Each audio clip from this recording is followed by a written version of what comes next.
بسم الله الرحمن الرحيم. قل يا عبادي الذين أسرفوا على أنفسهم لا تقنطوا من رحمة الله إن الله يغفر الذنوب جميعا إنه هو الغفور الرحيم وأنيبوا إلى ربكم وأسلموا له من قبل أن يأتيكم العذاب ثم لا تنصرون واتبعوا أحسن ما أنزل إليكم من ربكم من قبل أن يأتيكم العذاب بغتة وأنتم لا تشعرون. അസ്സലാമു അലൈക്കും വറഹ്മത്തുള്ളാഹി വബറകാതുഹു. ഖുർആൻ പദം 1608 ദിവസത്തിലേക്ക് എല്ലാവരെയും ഹാർദമായി സ്വാഗതം ചെയ്യുന്നു. വിശുദ്ധ ഖുർആനിലെ 39 അധ്യായമായ സൂറത്ത് സുമറിലെ 53 മുതൽ 55 വരെയുള്ള ആയത്തുകളാണ് ഇന്ന് പഠന വിധേയമാക്കുന്നത്. ക്ലാസ് ആരംഭിക്കുന്നതിനായി ആദരണീയനായ ഡോക്ടർ A.I. വിലായത്തുള്ള സാഹിബിനെ ക്ഷണിക്കുന്നു. അസ്സലാമു അലൈക്കും വറഹ്മത്തുള്ളാഹി വബറകാതുഹു. أعوذ بالله من الشيطان الرجيم. بسم الله الرحمن الرحيم. قل يا عبادي الذين أسرفوا على أنفسهم لا تقنطوا من رحمة الله إن الله يغفر الذنوب جميعا إنه هو الغفور الرحيم وأنيبوا إلى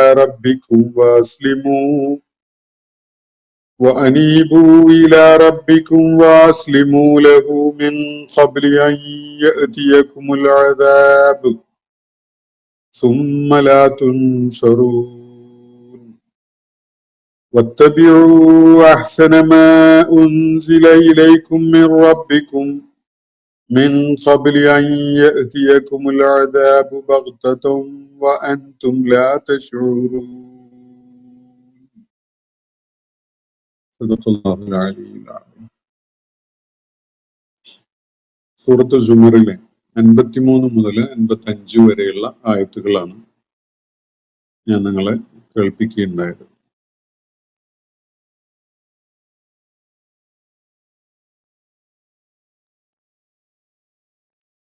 നമ്മൾ ഇന്നലെ പഠന വിധേയമാക്കിയ ആയത്തുകളിൽ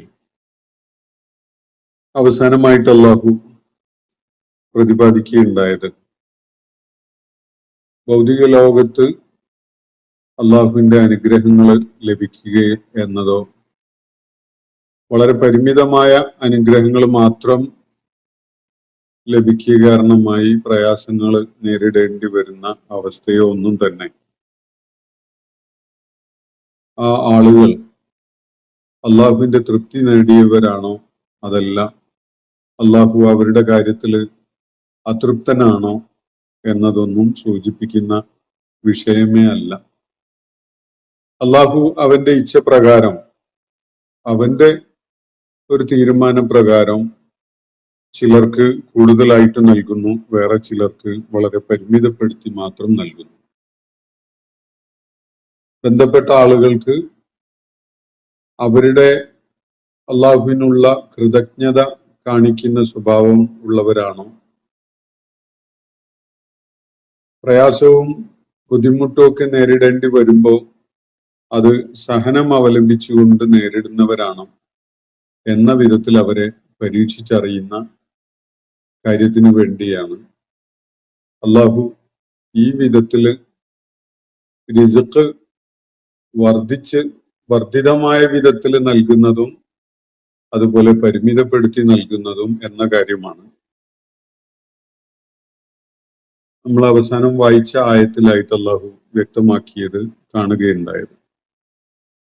ഞാൻ ആയത്ത് ഒന്നുകൂടി കേൾപ്പിക്കാം. അവലം യഅലമു, ഈ ആളുകള് മനസ്സിലാക്കിയിട്ടില്ല, അറിഞ്ഞിട്ടില്ലേ, അന്നല്ലാഹു യബ്സുത്തു റിസ്ഖ ലിമൻ യശാഉ വയഖ്ദിർ. നിശ്ചയമായിട്ടും അള്ളാഹു അവൻ ഉദ്ദേശിക്കുന്നവർക്ക് അവന്റെ റിസ്ഖ് വളരെ ഉദാരമായിട്ട് കയ്യയച്ച് നൽകുന്നു. വയഖ്ദിർ, അവൻ ഉദ്ദേശിക്കുന്നവർക്ക് അത് വളരെ പരിമിതമായി കണക്കനുസരിച്ച് മാത്രം നൽകുന്നു. ഇന്ന ഫീ ദാലിക ലആയാത്തിൻ ലിഖൗമി യുഅ്മിനൂൻ. വിശ്വാസം ഉൾക്കൊള്ളുന്ന സമൂഹത്തെ സംബന്ധിച്ചിടത്തോളം അള്ളാഹുവിന്റെ ഈ ഒരു നടപടിക്രമത്തിൽ വലിയ ദൃഷ്ടാന്തം അടങ്ങിയിട്ടുണ്ട്, അല്ലെങ്കിൽ ധാരാളം ദൃഷ്ടാന്തങ്ങൾ അടങ്ങിയിട്ടുണ്ട് എന്നാണ് അള്ളാഹു അവിടെ വ്യക്തമാക്കുകയുണ്ടായത്. ആ വിധത്തിലാണ് അള്ളാഹു ഈ ഭൗതിക ലോകത്തെ മനുഷ്യ ജീവിതത്തെ പ്രപ്പോഷൻ ചെയ്തു വെച്ചിരിക്കുന്നത്. ചിലർക്ക് കൂടുതലും ചിലർക്ക് കുറവും. എല്ലാ കാര്യത്തിലും കൂടുതലായിട്ട് അള്ളാഹു ഔദാര്യം നൽകിയിട്ടുള്ള ഒരാൾക്ക് എല്ലാ കാര്യത്തിലും ആ വിധത്തില് വർദ്ധിച്ച ഔദാര്യമൊന്നും നമുക്ക് കാണാൻ കഴിയില്ല. ഏതെങ്കിലും ഒരു മേഖലയിൽ വളരെ പരിമിതമായിട്ട് മാത്രം അള്ളാഹുവിന്റെ അനുഗ്രഹങ്ങൾ ലഭിച്ചിട്ടുള്ള ഒരാൾക്ക് എല്ലാ ജീവിത മേഖലകളിലും അങ്ങനെ പരിമിതിയുള്ള അനുഗ്രഹമാണ് ലഭിച്ചത് എന്നും പറയാൻ കഴിയില്ല. ഒരാൾ മറ്റൊരാളെ ആശ്രയിച്ചുകൊണ്ട് മാത്രം ജീവിക്കാൻ കഴിയുന്ന വിധത്തിലാണ് അള്ളാഹു മനുഷ്യ ജീവിതത്തിന്റെ ഈ തലം സംവിധാനിച്ചിട്ടുള്ളത്. ആരും ആരെയും ആശ്രയിക്കേണ്ടതില്ല എന്ന വിധത്തിൽ സ്വയം പര്യാപ്തത ഉള്ളവരാണെങ്കിൽ ഭൂമുഖത്ത് ഇന്ന് ഒരു സമൂഹം എന്ന നിലക്ക് ജീവിക്കുന്ന ഒരു സാമൂഹ്യ ബന്ധം അനിവാര്യമായ ഒരു ജീവിതക്രമമൊന്നും മനുഷ്യർക്കിടയിൽ നിലനിൽക്കുമായിരുന്നില്ല. അള്ളാഹുവിന്റെ വളരെ ചിന്തോദ്ദീപകമായ ദൃഷ്ടാന്തങ്ങളാണ് ഈ ഒരു നടപടിക്രമത്തിൽ അടങ്ങിയിട്ടുള്ളത് എന്നതാണ് അള്ളാഹുവിടെ സൂചിപ്പിക്കുകയുണ്ടായത്. അതിനെ തുടർന്ന് ഇന്ന് ഞാൻ നിങ്ങളെ കേൾപ്പിച്ചിട്ടുള്ള ഈ ആയത്തുകൾ അത് സത്യനിഷേധികളുടെ മക്കയിലെ മുശ്രിക്കുകളും കുഫാറുകളും ഒക്കെയായ നബി സല്ലല്ലാഹു അലൈഹി വസല്ലമയുടെ സന്ദേശത്തിനോട് സൃഷ്ടിപരമായി പ്രതികരിക്കാതെ നിൽക്കുന്ന ആളുകളെ മാത്രം അഭിസംബോധന ചെയ്തുകൊണ്ടുള്ളതല്ല. സത്യവിശ്വാസികളെയും സത്യവിശ്വാസ മാർഗത്തിലേക്ക് കടന്നു വരാൻ സന്നദ്ധരായ ആളുകളെയും ഒക്കെ ഉൾപ്പെടുത്തിക്കൊണ്ടുള്ള ഒരു അഭിസംബോധനയാണ് ഇന്ന് ഞാൻ നിങ്ങളെ കേൾപ്പിച്ച ആയത്തുകളിൽ അടങ്ങിയിട്ടുള്ളത് എന്നത് അതിന്റെ ആശയതലം ഉൾക്കൊള്ളുമ്പോൾ നമുക്ക് മനസ്സിലാക്കാൻ സാധിക്കും. നമുക്ക് ആയത്തുകളിലേക്ക് കടക്കാം. ഇതൊരു നിർദ്ദേശമാണ്. നബി സല്ലല്ലാഹു അലൈഹി വസല്ലമയോട് ജനങ്ങളെ കേൾപ്പിക്കാൻ വേണ്ടി, ജനങ്ങൾക്ക് വ്യക്തമാക്കി കൊടുക്കാൻ വേണ്ടി ഒരു നിർദ്ദേശം നൽകുകയാണ്. പറയുക, കേൾപ്പിക്കുക, പ്രവാചകരെ അവരോട് പ്രഖ്യാപിക്കുക. ഈ തുടർന്നുള്ള പ്രഖ്യാപനം അള്ളാഹുവിന്റെ പ്രവാചകൻ സ്വന്തം നിലക്ക് അവരോട് നടത്തുന്ന പ്രഖ്യാപനം എന്നല്ല അതിന്റെ ഘടന. അത് വിശുദ്ധ ഖുർആന്റെ ആശയ സാകല്യത്തിനോട് ഒരു നിലക്കും അങ്ങനെ ഒരു വായന നടത്തുകയാണെങ്കിൽ യോജിക്കുകയില്ല. അള്ളാഹു പ്രഖ്യാപിക്കുന്ന ഒരു കാര്യം അവരെ കേൾപ്പിക്കുക എന്ന നിലക്ക് വേണം ഈ തുടർന്നുള്ള വാക്കുകളെ നമ്മൾ മനസ്സിലാക്കാൻ. വിശുദ്ധ ഖുർആനിൽ അങ്ങനെ ആശയപരമായി ചേർത്ത് വെച്ചുകൊണ്ട് മനസ്സിലാക്കേണ്ട ആയാത്തുകൾ ധാരാളമുണ്ട്. നമ്മൾ അതുപോലെയുള്ള ഒരുപാട് ആയാത്തുകൾ നേരത്തെ വായിക്കുകയും മനസ്സിലാക്കുകയൊക്കെ ചെയ്തിട്ടുള്ളതാണ്. ചില ഇടവാചകങ്ങളോ ചില വാക്കുകളോ ഒക്കെ ചേർത്ത് വെച്ചുകൊണ്ട് അത് വായനക്കാരന് കോമൺ സെൻസിക്കലായിട്ട് തന്നെ ഉൾക്കൊള്ളാൻ പറ്റുന്ന ചില സംഗതികളായിരിക്കും.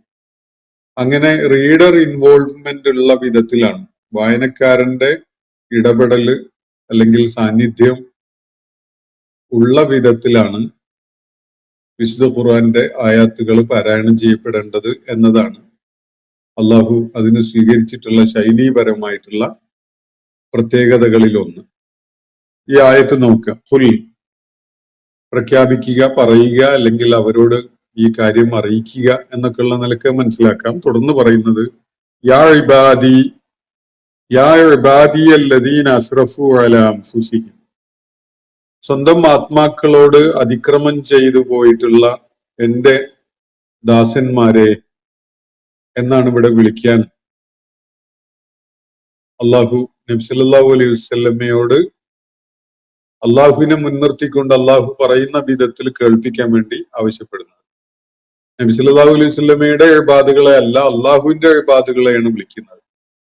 ചില ആളുകൾ അങ്ങനെ തെറ്റിദ്ധരിച്ചുകൊണ്ടും തെറ്റിദ്ധരിപ്പിച്ചുകൊണ്ടും ഒക്കെ പറയുന്ന കേൾക്കാം. അള്ളാഹുവിന്റെ പ്രവാചകൻ തന്നെ അള്ളാഹുവിന്റെ അബ്ദാണ്. അങ്ങനെ തന്നെ വിശുദ്ധ ഖുർആൻ പലയിടങ്ങളിലും അത് പരാമർശിച്ചത് കാണാൻ സാധിക്കും. റസൂല് മാത്രമല്ല, അബ്ദു ആണ്. അബ്ദുഹു വ റസൂലുഹു ആണ്. ഇവിടെ അള്ളാഹു ഇബാദുകളെ വിളിക്കുന്ന കാര്യമാണ് അള്ളാഹുവിന്റെ പ്രവാചകൻ അവരെ കേൾപ്പിക്കേണ്ടത്. അതാണ് ഇവിടെ പറയുന്ന കാര്യം. യാ ഇബാദിയല്ലദീന അസ്റഫു അലാ അൻഫുസിഹിം, സ്വന്തം ആത്മാക്കളോട് അതിര് കവിഞ്ഞ വിധത്തില് പെരുമാറിയ അല്ലെങ്കിൽ അതിക്രമം ചെയ്ത എന്റെ ദാസന്മാരെ എന്നാണ് അള്ളാഹു ഇബാദുകളെ വിളിച്ചുകൊണ്ട്, തന്റെ ദാസന്മാരെ വിളിച്ചുകൊണ്ട് പറയുന്നത്. അപ്പോ തന്റെ ദാസന്മാരുടെ ഏറ്റവും പ്രശ്ന സങ്കീർണമായ ഒരു കാര്യം പരാമർശിച്ചുകൊണ്ടാണ് അള്ളാഹു അഭിസംബോധന ചെയ്യുന്നത്. അതെന്താണ്? അല്ലദീന അസ്റഫു അലാ അൻഫുസിഹിം എന്നതാണ് അവരുടെ പ്രശ്നം. അവര് തങ്ങളുടെ ആത്മാക്കളോട് വലിയ ദ്രോഹം ചെയ്തു പോയിട്ടുണ്ട്. ആത്മാക്കളോട് ദ്രോഹം ചെയ്യുക എന്ന് പറഞ്ഞാൽ അള്ളാഹുവിന്റെ മാർഗദർശനത്തിന് വിരുദ്ധമായിട്ട് തങ്ങളുടെ ആത്മാക്കളെ അപകടപ്പെടുത്തുന്ന വിധത്തിലുള്ള പ്രവർത്തനങ്ങളിൽ ഏർപ്പെട്ടു പോവുക. ജാഹിലിയ കാലത്ത് കൊലപാതകവും വ്യഭിചാരവും ചൂതാട്ടവും അതുപോലെയുള്ള വലിയ പാതകങ്ങൾ, തെറ്റുകളൊക്കെ ചെയ്ത ആളുകളായിരുന്നു ആ സമൂഹം. അവരിൽ പലരും വിശ്വാസപാതയിലേക്ക് വന്ന ഘട്ടത്തില് നേരത്തെ അവർ ചെയ്തു പോയ അതിക്രമങ്ങളെ കുറിച്ച് അവരെ വല്ലാതെ അവരുടെ മനസ്സിൽ അവരെ വേട്ടയാടുന്ന ഒരു കാര്യം അവര് വളരെ പ്രയാസപ്പെട്ടുകൊണ്ടിരിക്കുന്ന ഒരവസ്ഥ അത് സംബന്ധമായിട്ട് നിലനിൽക്കുന്നുണ്ടായിരുന്നു. ഇസ്ലാമിലേക്ക് വരുന്നതിന് മുമ്പ് അള്ളാഹുവിന്റെ ദീനിൽ ഒരു നിലക്കും അംഗീകരിക്കാത്ത വിധത്തിലുള്ള പല ചെയ്തികളിലും ഏർപ്പെട്ടു പോയ, അങ്ങനെ സ്വന്തം ആത്മാക്കളെ ദ്രോഹിക്കാനിടയായ ആളുകൾ ഇസ്ലാമിലേക്ക് കടന്നു വന്നതിന് ശേഷമുള്ള അവരുടെ മാനസികമായ അവസ്ഥ എന്ന് പറഞ്ഞാൽ അവരുടെ പൂർവ്വകാല ജീവിതത്തെ കുറിച്ച് ആലോചിച്ച് അവർ വല്ലാതെ വിഷമം നേരിടുകയാണ്. അവരുടെ മനസാക്ഷി അവരെ നിരന്തരം വേട്ടയാടിക്കൊണ്ടിരിക്കുകയാണ്. മനസാക്ഷി കുത്താണ് അവർ അനുഭവിച്ചുകൊണ്ടിരുന്നത്. ആ ഒരു പശ്ചാത്തലം ഈ ആയത്തിന് കാണാൻ കഴിയും. അതേപോലെ തന്നെ ഇസ്ലാമിലേക്ക് കടന്നു വരാൻ മനസ്സ് പാകപ്പെട്ട, ബുദ്ധിപരമായിട്ട് അതിനെ ഉൾക്കൊണ്ട ആളുകളുടെ കാര്യത്തിലും ഈ ഒരു വിഷയമുണ്ട്. ഞാൻ ഇങ്ങനെയൊക്കെയുള്ള അക്രമങ്ങൾ ചെയ്തു പോയ ഒരാളല്ലേ, അതിന്റെ കാര്യത്തില് എന്താണ് അതിന്റെ അനന്തരഫലമായിട്ടുണ്ടാവുക, അള്ളാഹു എന്ത് നിലപാടാണ് അക്കാര്യത്തിൽ സ്വീകരിക്കുക എന്നതിനെ കുറിച്ചുള്ള വലിയ ആശങ്കയാണ് അവർ. ഇസ്ലാമിലേക്ക് കടന്നു വരുന്നതിനെ കുറിച്ച് ആലോചിക്കാൻ പോലും ചിലർക്ക് ഇത്തരം കുറ്റകൃത്യങ്ങളുമായി ബന്ധപ്പെട്ടുകൊണ്ടുള്ള മനസാക്ഷി കുത്ത് കാരണമായിട്ട് സാധിക്കാത്ത അവസ്ഥയും ഉണ്ട്.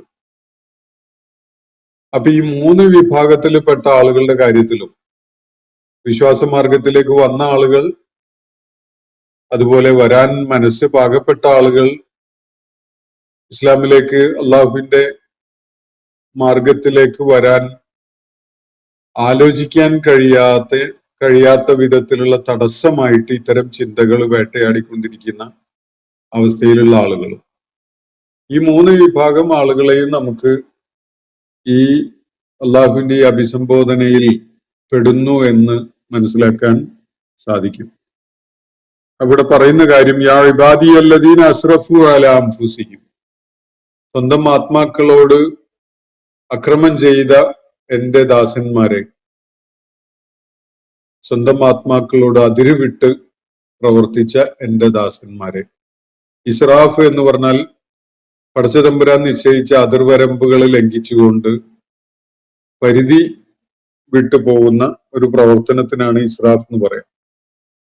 സാമ്പത്തിക കാര്യങ്ങളിലെ ഇസ്രാഫ് എന്ന് പറഞ്ഞാൽ അള്ളാഹു അനുവദിച്ച രീതിയിലല്ലാതെ പണം ചിലവഴിക്കുക, ഒന്നുകിൽ കടുത്ത പിശുക്ക് കാണിക്കുക, അതല്ലെങ്കിൽ അങ്ങേയറ്റത്തെ ധാരാളിത്തം കാണിക്കുക. ഇതൊക്കെയും ഇസ്രാഫാണ്. ഇതേപോലെ എല്ലാ മനുഷ്യ പ്രവർത്തനങ്ങളുടെ കാര്യത്തിലും ഇസ്രാഫ് എന്നൊരു സംഗതിയുണ്ട്. അള്ളാഹു രണ്ട് അറ്റങ്ങൾ കാണിച്ചുകൊണ്ടുള്ള ഒരു ഫ്രെയിം നമുക്ക് തന്നിട്ടുണ്ട്, തുടക്കവും അവസാനവും. ആ ഫ്രെയിമിനകത്ത് നിന്നുകൊണ്ടാണ് സത്യവിശ്വാസികൾ, അള്ളാഹുവിന് വിധേയപ്പെട്ട ആളുകൾ പ്രവർത്തിച്ചുകൊണ്ടിരിക്കുക.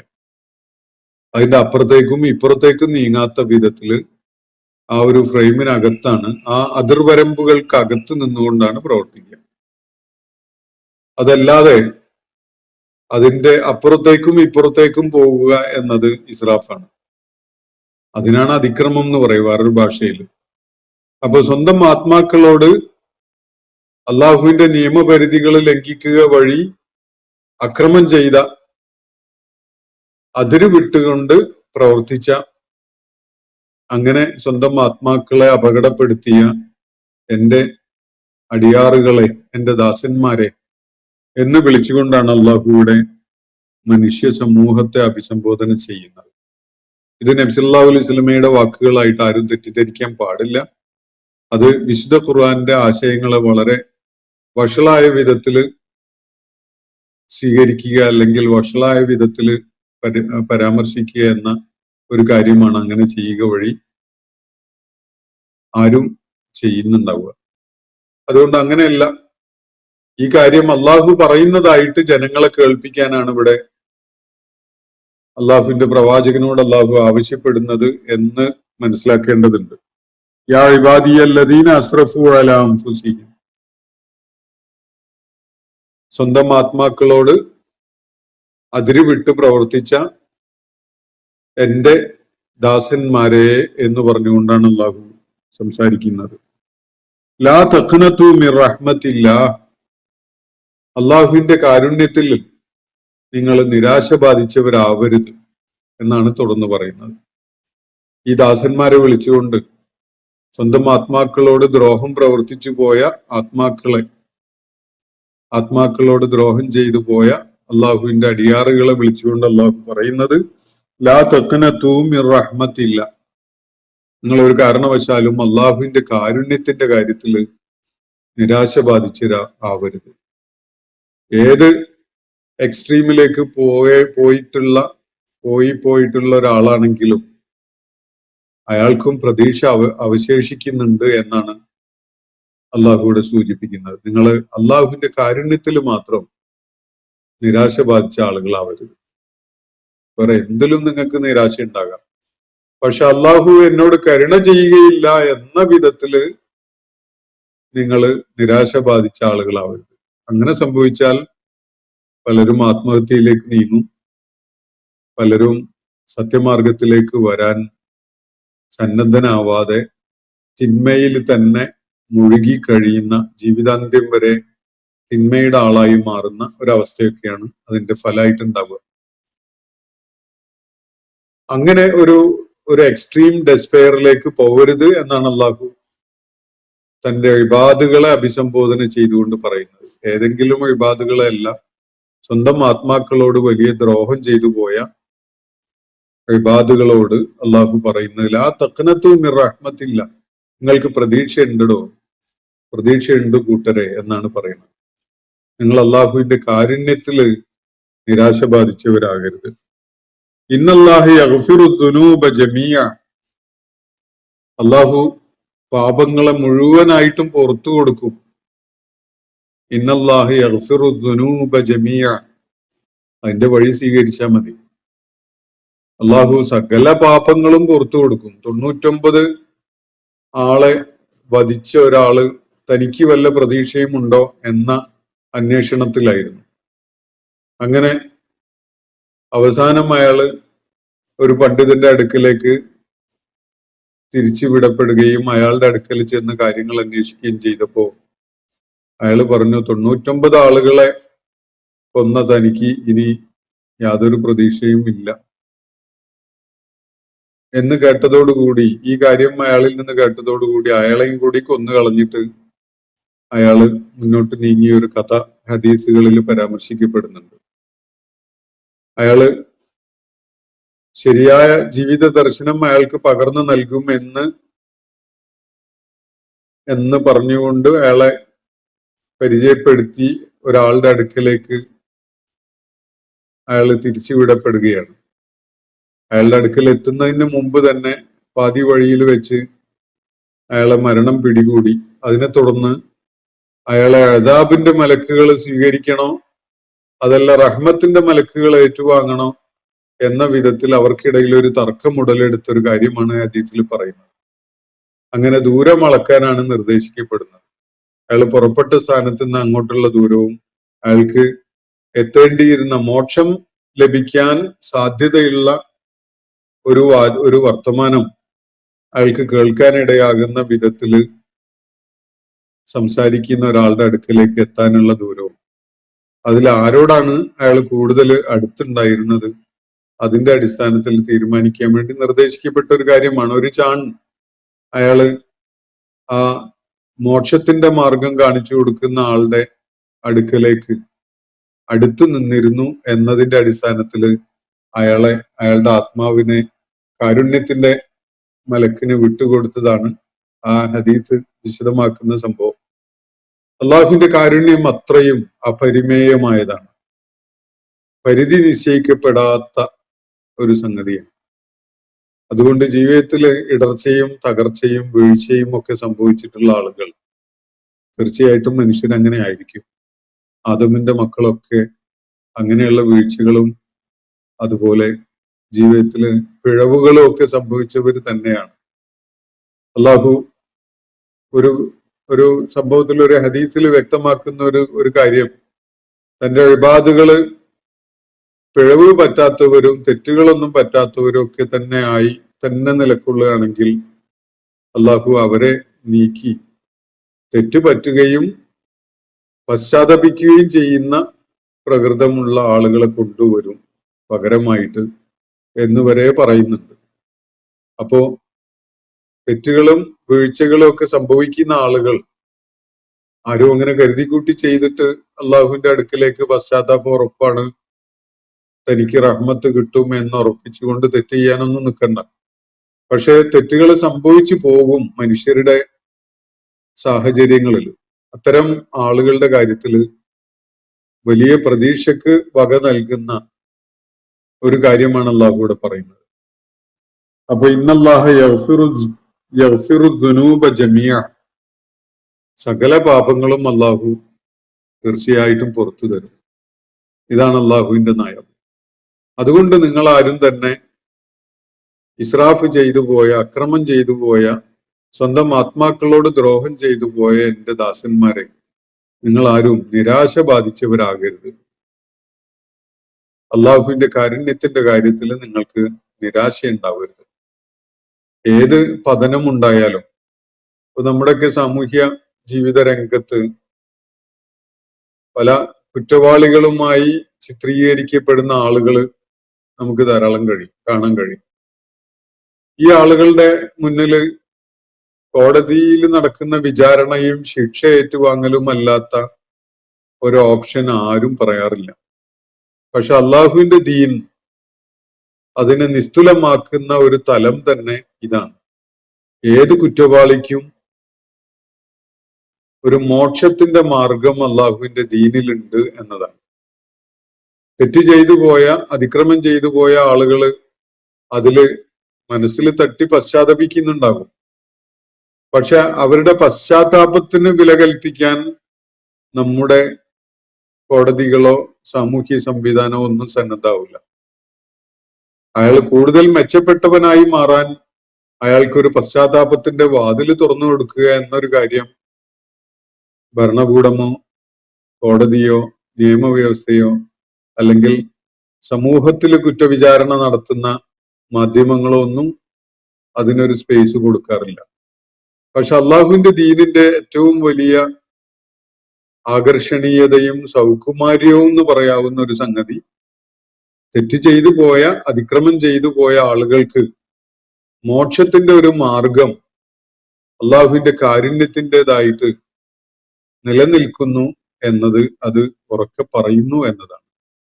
അതുകൊണ്ട് പാപങ്ങള് ഇസ്ലാമിനെ പൊതുവെ ആളുകൾ മനസ്സിലാക്കാറുള്ളത് ഒരു കർക്കശത്തിന്റെ ശിക്ഷ കാര്യങ്ങളിലൊക്കെ, കുറ്റകൃത്യങ്ങളുടെ പേരിലൊക്കെ കർക്കശമായ ശിക്ഷ നടപ്പിലാക്കുന്ന ഒരു ദീൻ എന്ന നിലക്കാണല്ലോ.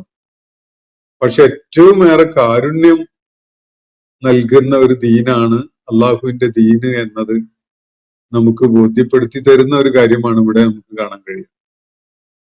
ഏത് കടുത്ത തെറ്റ് ചെയ്തു പോയ ആൾക്കും അള്ളാഹുവിന്റെ റഹ്മത്തിന്റെ ഒരു വാതില് അള്ളാഹു തുറന്നു വെച്ചിരിക്കുകയാണ്. മനുഷ്യർക്കിടയിലും അങ്ങനെ ഒരു സാധ്യത അള്ളാഹു നിർദ്ദേശിച്ചിട്ടുണ്ട്. ഇപ്പോ കൊലപാതകം ചെയ്തു പോയ ആളാണെങ്കിൽ തീർച്ചയായിട്ടും ഇസ്ലാമിൽ അതിനുള്ള ശിക്ഷ അയാളെ കൊല്ലുക എന്ന് തന്നെയാണ്, അയാൾക്ക് വധശിക്ഷ നൽകുക എന്നുള്ളത് തന്നെയാണ്. പക്ഷെ അവിടെയും അള്ളാഹു അയാളുടെ പശ്ചാത്താപത്തിന് ഒരു വലിയ വില നൽകിക്കൊണ്ട് അയാൾക്ക് മോക്ഷത്തിന്റെ ഒരു വഴി തുറന്നു വെച്ചിരിക്കുകയാണ്. കൊല്ലപ്പെട്ട ആളുടെ അടുത്ത ആളുകള് അയാൾക്ക് മാപ്പ് കൊടുക്കുകയാണെങ്കിൽ ആ മാപ്പ് കൊടുക്കുന്നവർക്ക് അള്ളാഹുവിന്റെ കാരുണ്യം വളരെ അപരിമേയമായ വിധത്തിൽ ലഭിക്കും എന്നത് ഒരു തലം. രണ്ടാമത്തത്, മാപ്പ് ലഭിക്കുന്ന ആൾക്ക് തെറ്റ് തിരുത്തിക്കൊണ്ട് ഒരു സുഹൃതവാനായി ജീവിക്കാനുള്ള ഒരു അവസരം കൂടി അതിലൂടെ നൽകപ്പെടുന്നു. അതിന് കോമ്പൻസേഷൻ ആയിട്ട് ആ മാപ്പ് കൊടുത്ത ആൾക്ക് ദിയ നൽകാൻ ഇസ്ലാം ഒരു സംവിധാനം, അങ്ങനെ ഒരു നിയമത്തിന്റെ പഴുത് വെച്ചിരിക്കുകയാണ്. കുറ്റവാളികളെ പൂർണ്ണമായിട്ട് എഴുതി തള്ളുന്ന ഒരു ദീനല്ല ഇസ്ലാം. കുറ്റവാളികളെ അവരുടെ കറക്ഷണൽ മെഷേഴ്സ് സ്വീകരിച്ചുകൊണ്ട് അവരേറ്റവും ഉത്കൃഷ്ടരായ മനുഷ്യരായി മാറാനുള്ള ഒരു അവസരം അള്ളാഹു ഈ സംവിധാനത്തിൽ ശേഷിപ്പിച്ചിട്ടുണ്ട് എന്നതാണ് ഇവിടെ നമുക്ക് ചേർത്ത് വായിക്കേണ്ട, മനസ്സിലാക്കേണ്ട ഒരു കാര്യം. അപ്പോ തങ്ങളുടെ ആത്മാക്കളോട് തന്നെ വലിയ ദ്രോഹം ചെയ്തു പോയ ആളുകളെ, ഇബാദുകളെ, എന്റെ ദാസന്മാരെ, ലാ തഖ്നതു മിർ റഹ്മത്തില്ല, അള്ളാഹുവിന്റെ കാരുണ്യത്തിൽ നിങ്ങൾ നിരാശ ബാധിച്ചവരാകരുത്. ഇന്നല്ലാഹി യഗ്ഫിറു ദുനൂബ ജമീഅ, നിശ്ചയമായിട്ടും പാപങ്ങളൊക്കെയും പൂർണ്ണമായിട്ടും പുറത്തു കൊടുക്കുന്നവനാണ് അള്ളാഹു. അത് പുറത്തു കൊടുക്കുക എന്നുള്ളത് ഒരു ബ്ലാങ്ക് ചെക്കായിട്ട് അങ്ങ് അള്ളാഹ് എഴുതി കൊടുത്തിരിക്കുകയല്ല കേട്ടോ. അതിനുള്ള യോഗ്യത, അർഹത ഒരാൾ കൈവരിക്കുമ്പോഴാണ്, നേടുമ്പോഴാണ് അള്ളാഹു പുറത്തു കൊടുക്കുക. അതല്ലാത്ത വിധത്തിൽ പുറത്തു കൊടുക്കുന്ന ഒരു കാര്യം അള്ളാഹു എവിടെയും പറഞ്ഞിട്ടില്ല. ഇന്നഹു ഹുവൽ ഗഫൂറുർ റഹീം, നിശ്ചയമായിട്ടും അവനേറെ പുറത്തു കൊടുക്കുന്നവനും അങ്ങേയറ്റത്തെ കാരുണ്യമുള്ളവനുമാണ്, കൃപയുള്ളവനുമാണ് എന്നാണ് തുടർന്ന് ആ ആയത്തിന്റെ അവസാന ഭാഗത്ത് അള്ളാഹു വീണ്ടും ഊന്നിക്കൊണ്ട് പറയുന്നത്. അതിനുശേഷം വ അനീബു ഇലാ റബ്ബിക്കും, അള്ളാഹുവിന്റെ ഒരു നിർദ്ദേശമാണ്. പിന്നെ വ അനീബു ഇലാ റബ്ബിക്കും, നിങ്ങളുടെ റബ്ബിലേക്ക് നിങ്ങൾ തിരിയുക, അള്ളാഹുവിലേക്ക് മടങ്ങുക. അത് പശ്ചാത്താപം അടങ്ങുന്ന ഒരു മടക്കമാണ്. അവനെ ധിക്കരിച്ചുകൊണ്ട്, അനുസരണക്കേട് കാണിച്ചുകൊണ്ട്, അവനെ വെല്ലുവിളിച്ചുകൊണ്ടുള്ള ഒരു പോക്കല്ല. അങ്ങനെ പോയ ആളാണല്ലോ ഏത് കുറ്റവാളിയും. അള്ളാഹുവിനെ ധിക്കരിച്ചുകൊണ്ടും അനുസരണക്കേട് കാണിച്ചുകൊണ്ടും വെല്ലുവിളിച്ചുകൊണ്ടും തന്നെയാണ് ആ കുറ്റകൃത്യം ചെയ്യുന്നത്. പക്ഷെ അവർക്ക് അള്ളാഹു അവരോട് പറയുന്ന അനീബു, നിങ്ങൾ മടങ്ങുക, അള്ളാഹുവിന് വിധേയത്വം പ്രഖ്യാപിച്ചുകൊണ്ട് നിങ്ങൾ മടങ്ങുക. ഇലാ റബ്ബിക്കും, നിങ്ങളുടെ റബ്ബിലേക്ക് നിങ്ങൾ തിരിച്ചു വരിക. വ അസ്ലിമൂ ലഹു, നിങ്ങൾ അവന് വിധേയപ്പെടുക, അവനെ അനുസരിക്കുക, അവന് കീഴ്പ്പെടുക. വ അസ്ലിമൂ ലഹു, ഇതാണ് നിരാശ ബാധിക്കുന്നതിന് പകരം നിങ്ങളുടെ മുന്നിലുള്ള പോംവഴി. അള്ളാഹുവിലേക്ക് മടങ്ങുക, അവനെ അനുസരിക്കുന്നവരാവുക. മിൻ ഖബ്ലി അൻ യഅതിയകുമുൽ അദാബ്, ശിക്ഷ നിങ്ങളെ തേടി എത്തുന്നതിന് മുമ്പായിട്ട് വേണം ഇത് ചെയ്യാൻ. അള്ളാഹുവിലേക്കുള്ള മടക്കം എന്ന് പറയുന്നത് അള്ളാഹുവിന് വിധേയപ്പെട്ടുകൊണ്ട് അവനെ അനുസരിക്കാൻ സന്നദ്ധനായിക്കൊണ്ട് അവനിലേക്ക് മടങ്ങുക എന്ന് പറയുന്നത് ശിക്ഷ നിങ്ങളുടെ വാതിൽപ്പടിയിൽ എത്തുന്നത് വരെ കാത്തു നിൽക്കാൻ പാടില്ല. അതിനു പകരം ശിക്ഷ നിങ്ങളുടെ മേൽ സ്ഥിരപ്പെടുന്നത്, ഇപ്പൊ ഫിറോവിന്റെ ഒരു അനുഭവം വിശുദ്ധ ഖുർആൻ വ്യക്തമാക്കുന്നത് നിങ്ങൾ നമ്മൾ നേരത്തെ മനസ്സിലാക്കിയിട്ടുള്ളതാണ്. മുങ്ങിച്ചാവണ ഘട്ടത്തിലാണ് അയാൾ വിളിച്ച് പറയുന്നത്, മൂസായുടെയും ഹാറൂന്റെയും നാഥനിൽ ഞാൻ വിശ്വസിച്ചിരിക്കുന്നു എന്ന് പറയുന്നു. പക്ഷെ ആ വിശ്വാസം അള്ളാഹു സ്വീകരിച്ചിട്ടില്ല. ശിക്ഷ കൺമുന്നിൽ എത്തിക്കഴിഞ്ഞാൽ പിന്നെ അള്ളാഹുവിന്റെ കാരുണ്യം പ്രവർത്തിക്കില്ല. കാരുണ്യം നിഷ്ക്രിയമാക്കപ്പെട്ട അല്ലെങ്കിൽ പ്രവർത്തനരഹിതമാക്കപ്പെട്ടതിന് ശേഷമാണ് ശിക്ഷ നമ്മിലേക്ക് എത്തുക. അപ്പൊ ശിക്ഷ നിങ്ങളിലേക്ക് എത്തുന്നതിന് മുമ്പായി നിങ്ങൾ അള്ളാഹുവിലേക്ക് മടങ്ങുക, അവന് വിധേയപ്പെടുക, അവനെ അനുസരിക്കുന്നവരാകുക. സുമ്മലാത്തുൻ സറൂൻ. അതിനുശേഷം ശിക്ഷ നിങ്ങളിലേക്ക് എത്തിപ്പെട്ടതിന് ശേഷം പിന്നെ നിങ്ങൾ സഹായിക്കപ്പെടുന്ന ഒരു വിഷയമില്ല. പിന്നെ നിങ്ങൾക്ക് യാതൊരു വിധത്തിലുള്ള സഹായവും ലഭിക്കുന്നതല്ല. അപ്പൊ ശിക്ഷ നിങ്ങളുടെ മുന്നിൽ എത്തുകയും നിങ്ങൾക്ക് സഹായത്തിൻ്റെതായ സകല കവാടങ്ങളും കൊട്ടിയടക്കപ്പെടുകയും ചെയ്തതിന് ശേഷമല്ല, അതിന്റെ മുമ്പാണ് നിങ്ങൾ അള്ളാഹുവിലേക്ക് പശ്ചാത്താപ വിവശരായിക്കൊണ്ട് മടങ്ങേണ്ടത്. അവന് പൂർണ്ണമായിട്ട് അനുസരണം നൽകിക്കൊണ്ടുള്ള കുറച്ച് കാലമെങ്കിലും, കുറച്ച് മണിക്കൂറുകളെങ്കിലും നിങ്ങൾ അവന് മുസ്ലിം ആയിക്കൊണ്ട്, അവന് വിധേയപ്പെട്ടുകൊണ്ട്, അവന് സുജൂദ് ചെയ്യുന്നവരായിക്കൊണ്ട് ജീവിക്കേണ്ടത്. അപ്പോഴല്ലേ നിങ്ങൾ കാരുണ്യത്തിന് അർഹരാവുന്നത്. ഇങ്ങനെ ഒരു കാര്യമാണ് അള്ളാഹു നമ്മളോട് ഇവിടെ ചോദിക്കുന്നത്. അള്ളാഹുവിന് വിധേയപ്പെടുകയും അവനെ അനുസരിക്കുകയും ചെയ്യുന്നവരായിക്കൊണ്ട്, അത് വളരെ ചുരുങ്ങിയ ഒരു സമയമാവാം, അല്ലെങ്കിൽ ദീർഘമായ ശേഷിക്കുന്ന ജീവിതമാവാം, രണ്ടും ആവാം. പക്ഷെ അങ്ങനെ ഒരു സംഗതി വേണം. അതുകൊണ്ട് നേരത്തെ കാലത്ത് തന്നെ അവനിലേക്ക് പശ്ചാത്തപിച്ച്, അതുപോലെ അവനോട് ആത്മാർത്ഥമായിട്ട് തൗബ ചെയ്തുകൊണ്ട് അവന്റെ മാർഗത്തിലേക്ക് തിരിഞ്ഞുകൊണ്ട് അവന് വിധേയപ്പെടുന്നവരായിക്കൊണ്ട് മടങ്ങുക. ശിക്ഷ കൺമുന്നിൽ എത്തുകയും സഹായത്തിന്റെ വാതിലുകളൊക്കെ അടയുകയും ചെയ്തതിന് ശേഷമല്ല, അതിന്റെ മുമ്പായി തന്നെ. വത്തബിയു, അതിനോടൊപ്പം നിങ്ങൾ ഈ കാര്യം കൂടി ചെയ്യുക. എന്താണത്? വത്തബിയു അഹ്സനമാ ഉൻസിലയിലേക്കും, നിങ്ങളിലേക്ക് അവതരിപ്പിക്കപ്പെട്ടിരിക്കുന്നതിൽ നിങ്ങൾ പഠിപ്പിക്കപ്പെടുന്ന നന്മകളുണ്ട്. ആ നന്മകളുടെ വഴിയിലൂടെ ആ നന്മകളെ നിങ്ങൾ അനുധാവനം ചെയ്തുകൊണ്ട് മുന്നോട്ട് നീങ്ങുക. അപ്പൊ ihsan ചെയ്യാനുള്ള അവസരം പ്രയോജനപ്പെടുത്താനാണ് അള്ളാഹു പറയുന്നത്. ഈമാനും ഇസ്ലാമും പോരാ, നിങ്ങൾ ihsan കൂടി ചെയ്തുകൊണ്ട് അള്ളാഹുവിന്റെ റഹ്മത്തിന് അർഹരായി മാറണം. അതുകൊണ്ട് നിങ്ങൾ വത്തബിയു, നിങ്ങൾ പിൻപറ്റണം, അനുധാവനം ചെയ്യണം, പിന്തുടരണം. എന്തിനെ? അഹ്സനമാ ഉൻസിലയിലേക്കും, നിങ്ങളിലേക്ക് അവതരിപ്പിക്കപ്പെട്ടിട്ടുള്ള അള്ളാഹുവിന്റെ ഈ കിതാബ് നിങ്ങളെ പഠിപ്പിക്കുന്ന ചില നന്മകളുടെ വഴികളുണ്ട്, ചില സൽക്കർമ്മങ്ങളുടെ വഴികളുണ്ട്. ആ വഴികളിലേക്ക് തിരിയുക, നിങ്ങൾ ihsan ചെയ്യുന്നവരായി മാറുക. നിങ്ങളുടെ അള്ളാഹുവിൽ നിന്ന് നിങ്ങൾക്ക് ലഭിച്ചിട്ടുള്ള ഈ കിതാബില് നിങ്ങൾക്കായിട്ട് പ്രത്യേകം എടുത്തു പറഞ്ഞ് വ്യക്തമാക്കി തന്നിട്ടുള്ള ആ നന്മകൾ നിങ്ങൾ അത് അനുധാവനം ചെയ്യുന്നവരായിട്ട് മാറുക. അത് എപ്പോഴാണ് ചെയ്യേണ്ടത്? വത്തബിഉ അഹ്സന മാ ഉൻസില ഇലൈക്കും മിർ റബ്ബിക്കും മിൻ ഖബ്ലി അൻ യഅതിയകുമുൽ അദാബു ബഗ്തതൻ. ശിക്ഷ വളരെ പെടുന്നനെയായിട്ട് നിങ്ങളിലേക്ക് എത്തുന്നതിന് മുമ്പായിട്ട് വേണം അത്. ദൈവിക ശിക്ഷ നിങ്ങളിലേക്ക് അങ്ങ് എത്തിക്കഴിഞ്ഞതിന് ശേഷം പഠിച്ചോനെ ഞാൻ തൗബ ചെയ്തിരിക്കുന്നു എന്ന് പറഞ്ഞതുകൊണ്ട് ഒരു ഫലവുമില്ല. നിങ്ങള് ദൈവിക ശിക്ഷ കാണാനും അനുഭവിക്കാനും ഇടയാകുന്നതിന് മുമ്പ്, അപ്പോഴാണല്ലോ നിങ്ങൾ ഈ വിശ്വാസിയാവുന്നത്. ശിക്ഷ കൺമുന്നിൽ എത്തിക്കഴിഞ്ഞാൽ വിശ്വാസിയാകാത്തവനായിട്ട് ആരും ഉണ്ടാവില്ല, എല്ലാവർക്കും ബോധ്യപ്പെടും. അതുകൊണ്ടാണ് മരണത്തിനെ ഖുർആൻ യഖീൻ എന്ന് വിളിക്കുന്നത്. ഹത്താ യഅതിയക്കൽ യഖീൻ, നിങ്ങൾക്ക് യഖീൻ സംഭവിക്കുന്നത് വരെ എന്ന് പറയുന്നതാണ്. യഖീൻ എന്ന് പറഞ്ഞാൽ ദൃഢതയുടെ, ബോധ്യത്തിൻ്റെത് എന്നൊക്കെയാണ് അർത്ഥം. മരണത്തെയാണ് ഇത് സൂചിപ്പിക്കുന്നത്. മരണത്തോടുകൂടി ഈ സംശയിച്ചു നിന്ന കാര്യങ്ങളിലൊക്കെ എല്ലാവർക്കും ദൃഢബോധ്യം ഉണ്ടാവും.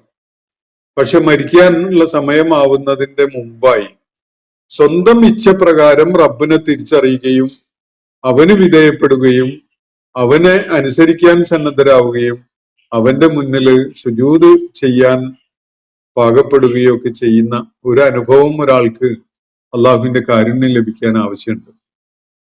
അപ്പോഴേ അയാളുടെ ഈമാൻ തെളിയിക്കുന്നുള്ളൂ. ശിക്ഷ എത്തിക്കഴിഞ്ഞതിന് ശേഷം ഈമാൻ ഇല്ലാത്ത ഒരാളും ഉണ്ടാവില്ല. എല്ലാവർക്കും ഈമാൻ ഉണ്ടാവും. അത് വേറൊരു ഓപ്ഷൻ ഇല്ലാത്തൊരു സമയമാണത്. അതേസമയത്ത് അതിന്റെ മുമ്പ് എനിക്ക് അള്ളാഹുവിന് വിധേയപ്പെടുന്നവനായിട്ട് നിലക്കൊള്ളാം, അതല്ലെങ്കിൽ അള്ളാഹുവിനെ ധിക്കരിക്കുന്നവനായിട്ട് നിലക്കൊള്ളാം എന്ന നിലക്ക് ചൂസ് ചെയ്യാൻ ഒരു അവസരമുള്ള ഒരു സമയമുണ്ട് മനുഷ്യൻ. അത് അവന്റെ ജനനം മുതൽ അല്ലെങ്കിൽ അവന് മെച്യൂർ ആകുന്നത് മുതൽ മരണത്തിന്റെ പിടുത്തം അവനിൽ മുറുകുന്നതിന് മുമ്പായിട്ട് അതുവരെയുള്ള സമയം. ആ സമയമാണ് മനുഷ്യന് ആ തീരുമാനം എടുക്കാനുള്ള, സ്വന്തം ഇച്ഛപ്രകാരം അത് തീരുമാനിക്കാനുള്ള അവസരം. മിൻ ഖബ്ലി അൻ യഅതിയകുമുൽ അദാബു ബഗ്തതൻ. അള്ളാഹുവിന്റെ ശിക്ഷ വളരെ പെടുന്നനെയായിട്ടാണ് പിടികൂടുക. അങ്ങനെ പിടികൂടാൻ, ആ ശിക്ഷ അയാളുടെ മേൽ പിടിമുറുക്കാൻ തുടങ്ങുന്നതിന് മുമ്പായിട്ട് ഈ കാര്യം അള്ളാഹു തന്റെ കിതാബില് നമുക്ക് വ്യക്തമാക്കി തന്നിട്ടുള്ള ഇഹ്സാൻ അനുധാവനം ചെയ്യാൻ സന്നദ്ധരാവുക. വഅൻതും ലാ തശൂറൂൻ. ഈ ശിക്ഷ നിങ്ങളെ പിടികൂടാൻ വേണ്ടി പെടുന്നനെ വരിക എന്നത് നിങ്ങളെ നനച്ചിരിക്കാതെ, നിങ്ങൾ അറിയാതെ, നിങ്ങൾക്ക് അതിനെപ്പറ്റി ബോധമില്ലാത്ത ഒരു അവസ്ഥയിലായിരിക്കും എന്നുകൂടിയാണ് അള്ളാഹു ഇവിടെ വ്യക്തമാക്കിയിട്ടുള്ളത്. അപ്പോ ശിക്ഷ അങ്ങനെ വന്നു ചേരുന്ന ആ സംഭവം ഉണ്ടാകുന്നതിന്റെ മുമ്പായി നിങ്ങൾ അള്ളാഹുവിലേക്ക് മടങ്ങുക, അവന് വിധേയപ്പെടുക, അവനെ അനുസരിക്കാൻ സന്നദ്ധരാവുക. അതേപോലെ അവൻ നിങ്ങൾക്കായി അവതരിപ്പിച്ചു തന്ന വേദഗ്രന്ഥത്തിലെ നിങ്ങൾക്ക് അനുധാവനം ചെയ്യാനുള്ള ഇഹ്സാന്റെ വഴി നിങ്ങൾ തേടുകയും ചെയ്യുക. സുഹൃതം ചെയ്യുന്നതിന്റെ, നന്മ ചെയ്യുന്നതിന്റെ വഴിയിലൂടെ നിങ്ങൾ സഞ്ചരിക്കുക. ഇത് മരണം നിങ്ങളെ പിടികൂടുന്നതിന് അല്ലെങ്കിൽ ശിക്ഷ നിങ്ങളെ പിടികൂടുന്നതിന് മുമ്പായിട്ട് വേണം ചെയ്യാൻ. അത് പിടികൂടിയതിന് ശേഷം നിങ്ങൾക്ക് യാതൊരു സഹായവും ലഭിക്കുന്നതല്ല, നിങ്ങൾക്ക് ഒരു അവസരവും ഉണ്ടാവുന്നതല്ല എന്നാണ് ഇവിടെ വ്യക്തമാക്കപ്പെട്ടിട്ടുള്ളത്. ഇന്നത്തെ സെഷൻ ഇവിടെ അവസാനിക്കുകയാണ്. വാഖിറു ദഅ്വാന അനിൽ ഹംദുലില്ലാഹി റബ്ബിൽ ആലമീൻ. അസ്സലാമു അലൈക്കും വറഹ്മത്തുള്ളാഹി വബറകാതുഹു. ഇന്നത്തെ ഖുർആൻ പദം ഇവിടെ സമാപിക്കുന്നു. ഖുർആൻ പഠനത്തിൽ പങ്കെടുത്ത എല്ലാവർക്കും അല്ലാഹു അർഹമായ പ്രതിഫലം നൽകി അനുഗ്രഹിക്കട്ടെ. വആഖിറു ദഅ്വാന അനിൽ ഹംദുലില്ലാഹി റബ്ബിൽ ആലമീൻ. അസ്സലാമു അലൈക്കും വറഹ്മത്തുള്ളാഹി വബറകാതുഹു.